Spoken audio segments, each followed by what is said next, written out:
YouTube? Welcome back to my channel. It's your boy D Dyson. Got to watch Million Miles Away last night on Prime Video, and I want to say that I was really moved. Being this is based on a true story about Jose Hernandez, the first migrant farm worker to be an astronaut. He was able to go on a space mission in 2004 as being the first Latino to be in space. And this man's climb was nothing short of amazing when he started out in Michoacan, him and his family, where they were going back and forth from Michoacan to Stockton to do farm work. So they were always going back and forth to make money. And his dad was building a house in Michoacan. And as he was going back and forth, when he went to school in Stockton, you know, he would always, you know, move around, and they'll have to go to Salinas. They went to every valley in California to, you know, make sure that they're out in the field doing that hard labor. And his teacher, who knew who he was like, hey, Jose, you know, you're welcome back. And as they were going over their timetables, he always knew the timetables, you know what I'm saying? So that's why I looked at it, I was like, he was very smart, very, very smart in math. And it was always him and his cousin Bento. And as it just followed out throughout the years, it just showed him where his teacher finally talked to his family, was like, hey, look, he's very smart. He really needs to focus on his education and to help him. And his father made a choice, you know, him and his mother. And they're played by Veronica Falcone. So I was kind of like, you know, shout out to her. You know what I'm saying? If you guys watch Queen of the South, I was like, look at Veronica. But his family, you know, especially his dad, made it that choice to be like, okay, we're going to be done moving. He gave up the house that he was building in Michoacan to stay in Stockton for his son's education, and it paid off. You know, his son, many years later, going to college. I think he went to Pacifica and UC Santa Barbara, or he went to a UC school and became an engineer. So he was really doing on the right path, you know, and as far as his cousin Beto, he was out in the field, you know, still working, was like, man, you made it out, man, you know. So you could tell as they got older, his cousin was always wearing like gang attire. So it was kind of like, you know, it was like in the 80s. So all the, you know, it's a lot of Mexicans, especially in the 80s, that was just really into gang culture. So he was a cholo, and he was always giving him wise words. You know, I'm like, hey man, like you need to be doing this. And he was always looking for his cousin for that, you know, that extra advice of, you're doing right. You know what I'm saying? You're doing what you're supposed to do, bro. You know, you're a freaking engineer. You're an ingeniero. You know what I'm saying? So it's like, you don't have to be out in these fields working and have this scrub for a penny. You know what I'm saying? So you do your thing. And remember where you come from, but remember that you're better than all of this. And he, you know, his cousin always uplifted him, never hated on him. So that's why he always went to his cousin. And kind of fast forward when he gets his engineering job, how, you know, the lady at the front desk looks at him like, man, oh, you're the new janitor. Here's all the keys. So he kept all the keys, you know what I'm saying? Because they always disrespected him, not really treating him like an engineer, even his coworkers. And coworkers are all white, so it's like looking at it like, well, yeah, you know, whoever you are, it is what it is. Here, just do busy work, you know, leave all the stuff to us. And turns out one day he looks at something in the lab and was like, yeah, something's off. So he's in there changing it, and his supervisor catches him where all his coworkers was like, and he just looks at it, was like, hey, yeah, you know, this has to be changed. So it was doing this, so this had to be changed. And everybody was like, you figured that out? He was like, well, yeah. And turns out he became top person, like top worker of that department. So he was doing his thing, and then he meets his girlfriend at the time, Adelia, or, you know what I'm saying, something like that, Adela. And she was that typical Mexican woman where she lived with her parents, and as he wanted to meet her parents, she was like, you have to be ready, like it's crazy in here.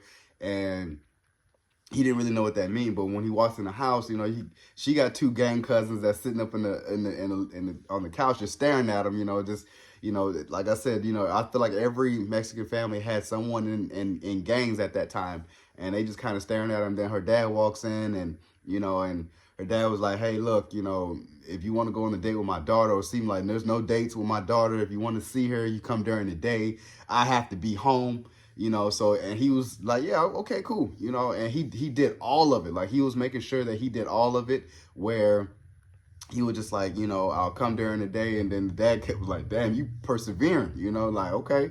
So, all the rules were kind of off, and then they really finally hooked up and they got married and they had kids.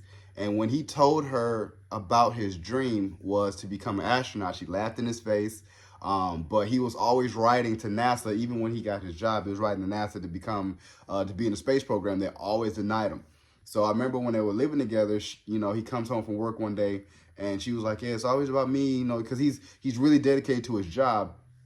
And she finds the letters of how many times he wrote to get into NASA. It was like 6 letters. And she was like, yeah, you keep getting denied every year. So she sat down with him as a real wife would do, man, sitting down. And was like, man, what does it take for you to really get into this program?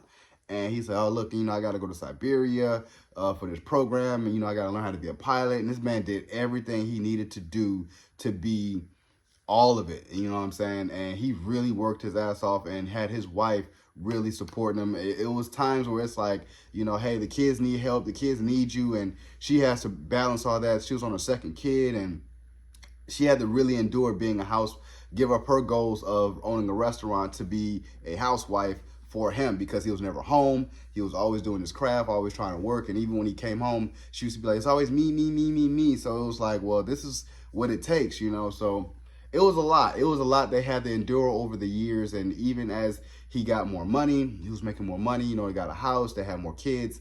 It was still something of a void for him where he really wanted to get into the space program. And I was just like, man, this is a really touching story, because she really, really held him down through all of it. Although, the complaining, even when his cousin was saying, it's like, man, you got it all, man. You have a wife, you have kids, bro, and, they love you and they put up with your crap. What more can you want, And I was thinking about that, looking at my own life. And I'm like, damn, I had it all and I lost it all, you know what I'm saying? Going through a divorce. But I was just looking at it like, yeah, that was really dope. That was really dope that his cousin was always there. Then short time after that, his cousin dies. They don't see him, going through the accident, but it was basically to say, oh, he died in a car accident. But he was like, it was no car accident, man. He was in a shootout and he tried to get in his car and leave. So it was like, it wasn't no accident. It was like, all that stuff happens around here. It's unfortunate it happened to him. So you saw his, even with his daughter, with Bethel's daughter, was like, man, hey, you have to go to the space program for my dad. And he was like, man, you sound just like your dad. So that gave him extra motivation to really push forward. And I just never forget when he finally got that letter, and he was like, he even hand delivered it all the way to NASA. So he flew all the way to Florida, hand delivered it to them, and it was like, man. Then the guy was like, I know who you are. He's like, you've been applying 11 times. Like, what's changed? And he was like, excuse me. He's like, what's changed? So he gives him that speech, like, man, I'm a dad, man. Like, he just gives him that speech to be like, I do everything, so I am worthy of doing it. And he finally gets that letter, and they accept him. I was like, man, this is a good movie. He goes through all the training prep to become an astronaut, and he was having problems there. And then, even his wife was like, man, you got into the space program, you still having problems. And, it was in a position where it's like, you still about me, me, me, me, me. But he still pushed and persevered through it to become the first. And even when he watched the Challenger explode, even with his son, he was kind of like, that's reality, that something like that can happen, because the lady that he was in the space program with was on that and died. So, his family was kind of like, man, you don't need to be doing this, stuff like that happens. But he persevered. And I'll just never forget, when his family was all there, when he was going up, like, man, you're the first one, His dad was crying. His dad cried throughout the whole movie for all his successes. But he was like, Dad, you crying? He was like, no, I got something in my eye. But I was just telling myself, I'm like, it was a really good movie. I really give this, it was a little bit like 20 minutes too long, but I really enjoyed every minute of it, where I was like, okay, this is a good movie. This is a good movie. I really give it 9 out of 10, only because, like I said, you could have shortened it a little bit. But I love the story. It's very impactful, very inspiring. Michael Peña did a good job. RosaSalazar as his wife did a really good job. Bobby Soto as his cousin did a good job. They really nailed it as Jose Hernandez, as he still talks today to kids about becoming an astronaut. So I really loved it. I really enjoyed it. I feel like you guys should watch it. yeah, this is really one of those inspiring movies. No tears dropped, but it was just an awe-inspiring movie. So, you guys enjoyed my review of Million Miles Away. Subscribe to my channel. Post a comment down below and like the video. It's your boy, D Dice. Peace.